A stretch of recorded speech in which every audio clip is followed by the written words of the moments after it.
ಮಾಡಬೇಕಾದ್ರೆ ಹಾಗೆ Coorg surprise event ಅಂತ ಹೇಳಿ ಒಂದು ಅದನ್ನು ಹೋಗಿದ್ವಿ.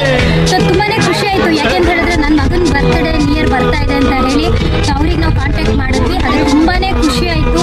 ತುಂಬ ಚೆನ್ನಾಗಿ ಇವನಿಗೆ ಸರ್ಪ್ರೈಸ್ ಮಾಡಿ ಸೂಪರ್ ಆಗಿತ್ತಲ್ವಾ? ಸೊ ಇದೇ ಥರ ಸರ್ಪ್ರೈಸ್ ಈವೆಂಟ್